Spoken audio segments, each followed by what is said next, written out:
رمضان المبارک کے بعد ذوالحج کا مہینہ اسلامی مہینوں میں نہایت اہمیت کا حامل ہے۔ ذوالحج کا پہلا عشرہ نیکیوں اور اجر و ثواب کے اعتبار سے عام دنوں کے مقابلے میں بہت اہم ہے، جس کی فضیلت قرآن کریم اور احادیث سے ثابت ہے۔ قرآن مجید میں آتا ہے وَيَذْكُرُ اسْمَ اللَّهِ فِي أَيَّامٍ مَعْلُومَاتٍ، اور معلوم دنوں میں اللہ تعالیٰ کا نام یاد کریں، یعنی کثرت سے اللہ کا ذکر کریں۔ صحیح الترغیب والترہیب کی حدیث ہے، رسول اللہ صلی اللہ علیہ وسلم نے فرمایا دنیا کے دنوں میں افضل ترین دن 10 دن یعنی عشرہ ذوالحجہ ہے، اور ان دنوں میں کیا گیا عمل سب سے افضل عمل ہے۔ رسول اللہ صلی اللہ علیہ وسلم نے فرمایا اللہ تعالیٰ کو کوئی نیک عمل کسی دن میں اس قدر زیادہ پسندیدہ نہیں جتنا کہ ان دنوں میں پسندیدہ ہے، یعنی جو بھی اچھا کام آپ کریں گے، یعنی عشرہ ذوالحجہ۔ صحابہ نے کہا اے اللہ کے رسول، کیا جہاد فی سبیل اللہ بھی نہیں؟ کیونکہ کرنے کے کاموں میں سب سے افضل کام اللہ کے راستے میں نکلنا ہے۔ آپ نے فرمایا نہیں، جہاد فی سبیل اللہ بھی نہیں، مگر جو شخص اپنی جان اور مال لے کر نکلا ہو پھر کچھ واپس نہ لایا ہو، یعنی جو اپنی جان بھی دے دے اور اس کا گھوڑا بھی شہید ہو جائے اور وہ خود بھی چلا جائے۔ اسی لیے ہم دیکھتے ہیں کہ صحابہ کرام ان دنوں میں انتھک محنت کرتے تھے، انتھک محنت۔ تو ان 10 دنوں میں کرنے کے کام کیا ہیں؟ نمبر 1 نماز ہے۔ نماز تو ہم ہر روز پڑھتے ہیں، پھر خاص طور پر ان دنوں کی نماز عام دنوں کی نماز سے فضیلت کے اعتبار سے زیادہ بہتر ہے، یعنی آپ کو زیادہ ثواب ملے گا۔ اول وقت میں نماز ادا کریں، خشوع و خضوع کے ساتھ، شوق اور ذوق کے ساتھ، ہر رکعت میں مختلف صورتیں پڑھیں، اشراق اور چاشت کے نوافل پڑھیں، یعنی لازم کر لیں۔ اگر عام دنوں میں آپ کو عادت نہیں تو ان دنوں میں لازم کر لیں۔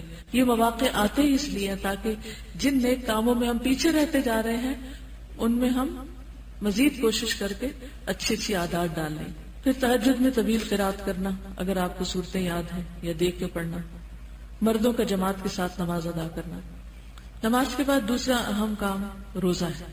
9 ذوالحج کا روزہ رکھنا خصوصی طور پر، کیونکہ وہ 2 سال کے گناہوں کی معافی کا ذریعہ ہے۔ اس کے علاوہ بھی اگر ہو سکے تو پورا عشرہ جو ہے، 10ویں دن تو خیر عید ہوگی، لیکن 9 دن اگر سارے روزے رکھ لیں تو بہت ہی اچھے، کیونکہ ان روزوں کا ثواب عام دنوں کے روزوں سے زیادہ ہوگا۔ اور اس میں آپ قضا کی نیت سے بھی رکھ سکتے ہیں، سوائے 9 کے، کیونکہ 9 تاریخ کا روزہ تو مسنون روزہ ہے، وہ تو اسی دن کی نیت سے رکھنا ہوگا۔ پہلے 8 روزے اگر آپ کے پچھلے کوئی قضا رہتے ہیں تو ان کو بھی پورا کر سکتے ہیں۔ اسی طرح قرآن مجید کے ساتھ شغف میک شور کے عام دنوں سے زیادہ پڑھنا ہے، ٹھیک ہے، چاہے ایک صفحہ ہی زیادہ کیوں نہ پڑھے۔ پھر اسی طرح کام کاج کرتے ہوئے مختلف قرآن کی قرات سننا، نئی صورتیں حفظ کرنا، حفظ کی دہرائی کرنا، قرآن مجید کا ترجمہ اور تفسیر پڑھنا یا سننا۔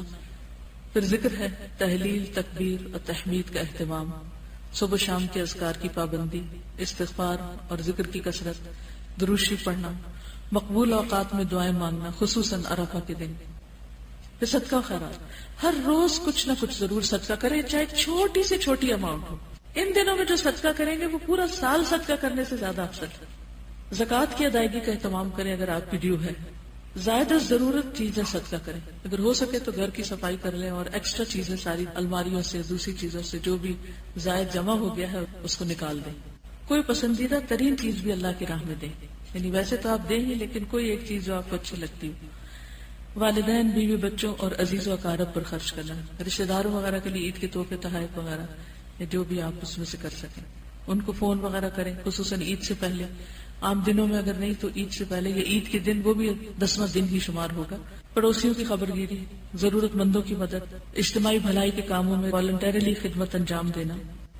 قربانی تک ناخن اور بال نہ کاٹنا، کیونکہ اگلے 10 دن میں ایک بال بھی نہیں اتار سکتے آپ۔ پھر عید کے دن کی سنتوں پر عمل کرنا، عید کی نماز کا اہتمام کرنا، اخلاص نیت سے قربانی کرنا، قربانی کا گوشت کھانا اور دوسروں کو کھلانا۔ پھر متفرقات میں نیکی کا کوئی موقع ضائع نہ کرنا، بے مقصد کاموں اور باتوں سے پرہیز کرنا، گناہوں سے بچنا، یہ کچھ کرنے کے کام ہیں جن کو آپ کر سکتے ہیں۔ آئندہ کے دنوں میں جو آپ اچھے عمل کریں گے، وہ عمل اگرچہ آپ سال کے باقی دنوں میں بھی کرتے ہیں، لیکن ان دنوں میں کرنے سے وہ کام اللہ تعالیٰ کو زیادہ پیارا ہوتا ہے۔ تو اس لیے آنے والے 10 دنوں کو معمولی نہ سمجھیں، ان کی قدر کریں۔ ہمیں نہیں معلوم کہ آئندہ سال یہ دن ہماری زندگی میں آتے ہیں یا نہیں آتے، اس لیے آج سے پلان کر لیں کہ ہم نے اگلے 10 دن کیا کرنا ہے۔